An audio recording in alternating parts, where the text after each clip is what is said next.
Good afternoon, live from Plymouth, Massachusetts Resort and Casino. It's Coach Capon and the Cottons for 1620.news. The Cottons like to just chill out after a morning walk. Thank you to the day's content sponsor, American Red Cross, which is just a promotion because no paid sponsors yet. Local news from yesterday is, last night, Precinct 4 held their caucus at the Town Hall in the Charlotte Room. The agenda was set for town meeting articles and charter review update, as well as traditional agenda items.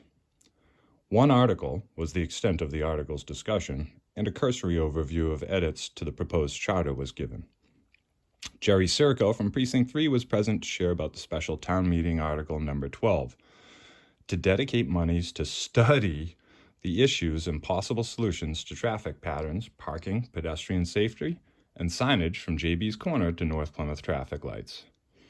In my opinion, he supported arguments against his own presentation by sharing what we all know. If someone changes something and we don't like it, we will just find a way around it. Just ask a motorcycle rider on the power lines or every tool who exits left out of Donkeys on 44. Note to self, research numbers of studies and the associated costs over the years, then stick 9-inch nails through each one of my eyelids. We all know the problems. The Precinct 4 members listed off issues like Jay-Z spits rhymes. Will this study find new land to expand street parking or sidewalks? Better signage is not a bad thing, but with all the sign pollution downtown and cars and people, it's all you can do not to hit someone or something, even if it is stationary.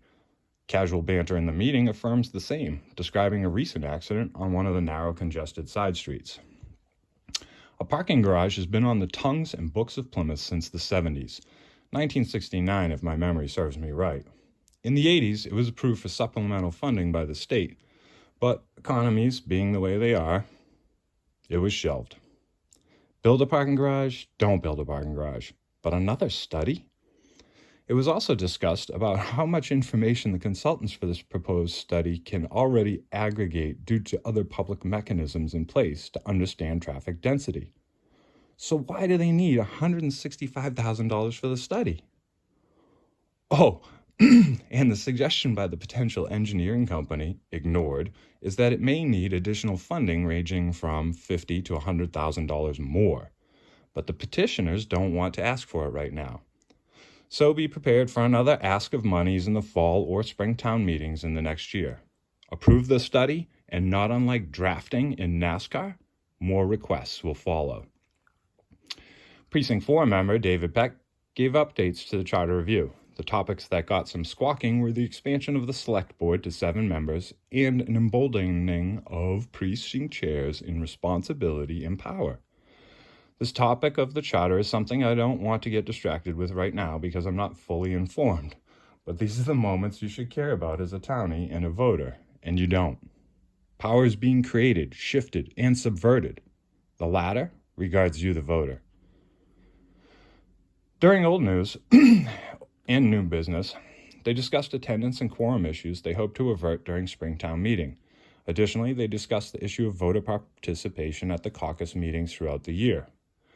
2 avenues for solution discussed were increased social media activity and using the precinct caucus format to include opportunities for neighbors they represent to participate.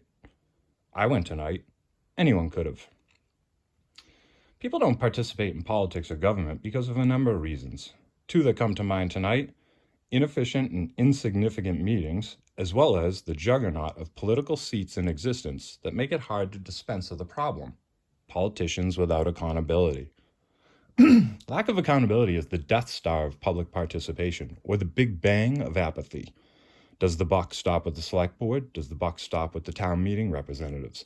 Does the buck stop with the town manager? If you're charged with managing implementation of policies and you don't stop the train wreck, I'd think so. Nope. The buck just gets spent, and then they want more bucks to chase bad bucks. What the bucks? My information shows 1 absence for the town meeting representatives. In addition to Jerry from Precinct 3, Kevin Canty from FinCom was present for any questions and analysis. I could not have been more welcomed by this dedicated group of people. It was a comforting first news assignment. They were genial and supportive of my news and entertainment endeavor, maybe not so much after they get to reading my coverage. The next meeting is set for March 28th. In national and global news today, this is where I highlight some news that is not broadcast on the local news channels or the top 3 24-hour news entertainment stations.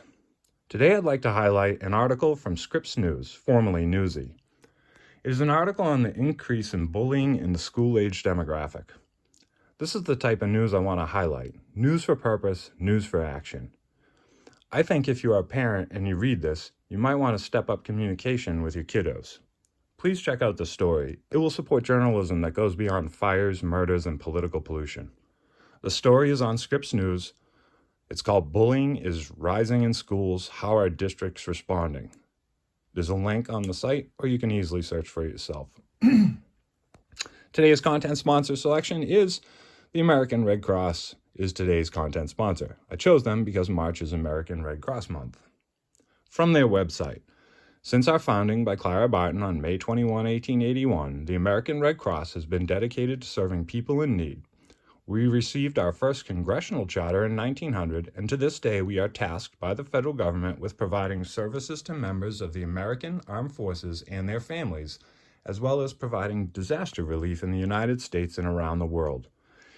In 2021, the Red Cross celebrated 140 years of compassionate service. Today, as throughout our long history, the Red Cross depends on generous contributions of time, blood, and money from the American public to support our life-saving services and programs.